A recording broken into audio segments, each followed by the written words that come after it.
শুভ রামনবমী ভগবান শ্রী শ্রী রামচন্দ্রের জন্মোৎসব। এই উৎসব উপলক্ষে আমরা এসেছি এখানে শ্রী শ্রী রামচন্দ্রের দেখা করব বলে। আমরা প্রভু শ্রী রামের দর্শনের উদ্দেশ্যে এখানে এসেছি। প্রথমে এসে দেখি মেন গেট। আমি মেন গেটের সামনে দাঁড়িয়ে, কত লোকের ভিড়, অনেক অনেক লোকজন এসেছে। এখানে পাশেই অনেক দোকান বসেছে, অনেকে কেনাকাটা করছে। এটি আমাদের মান্দা, নওগাঁ জেলায় মান্দা থানায় অবস্থিত। এখানে দেখার উদ্দেশ্যে অনেক অনেক লোক দূর দূরান্ত থেকে আসে। প্রথমে আমি ঢুকে দেখি কত বড় একটা লাইন। এই লাইন পার করে আমাকে সেই ঠাকুর দর্শনের উদ্দেশ্যে যেতে হবে। তো প্রথমে আমি সাইড দিয়ে একটু ঘোরাঘুরি করছিলাম। দেখুন এখানে কত লোকের সমাহার। ভগবান শ্রী শ্রী রামচন্দ্রের দর্শনের আশায় কত লোক এসেছে। পাশে দেখুন শ্রী শ্রী দুর্গা মাতার মন্দির। এর পাশে রাস্তা দিয়ে এই মন্দিরের চারটি সিঁড়ি উপরে ওঠার জন্য, দুটি দিয়ে উঠার জন্য এবং দুটি সিঁড়ি দিয়ে নামার জন্য রাস্তা।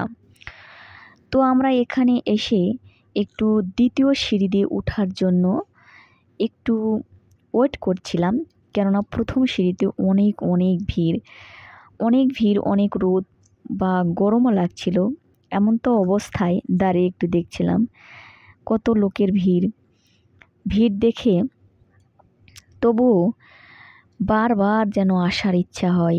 আমি এখানে অনেকবার গিয়েছি, তবু যেন প্রভুর দর্শনের আশায় ছুটে আসি।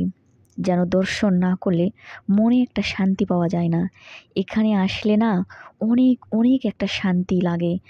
মনে হয় যেন কি একটা দর্শন করতে এসেছি আর কি দেখছি। আমি উপরে উঠেছি, উপরে উঠে আমি উপর থেকে একটু ভিডিও শ্যুট নিচ্ছি। দেখুন কত সুন্দর লাগছে, কত লোকজন। তো উপরে এসেই ভিতরে একটু প্রভুর দর্শনে যাব, এরকম চান্স পাচ্ছি না, যেতেও পাচ্ছি না। দেখো কত মানুষের ভিড়। একটু ঠাকুরের দর্শনে যাব, যেতে পারছি না, লোকাকার। কত লোক দূর দূরান্ত থেকে এসেছে প্রভুর দর্শন করবে বলে, প্রভুকে একটিবার নয়ন ভরে দেখবে বলে। ভগবান শ্রী শ্রী রাম, দেখুন প্রভুর জন্মোৎসব উপলক্ষেই কিন্তু এই রাম মন্দিরে অনেক লোকের সমাহার।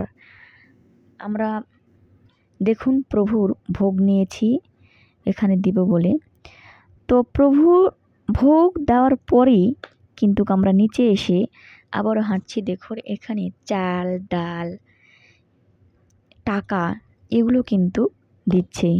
এখানে কত লোক দেখুন, এখানে গামছা কাপড় বিছিয়ে এই চাল ডাল এগুলো তুলছে, আর কত লোক এখানে দিচ্ছে। দেখে অনেক ভালো লাগছে। প্রভুর কি নীলা। দেখুন আমরা আসার পথে দেখছি কত সারিভাবে মানুষ ভেতরে যাচ্ছে।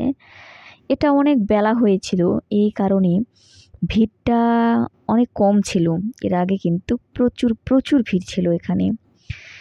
তো আমরা আস্তে আস্তে বাইরে বের হচ্ছি, কেননা আমি একটু উপোস থেকে গেছিলাম।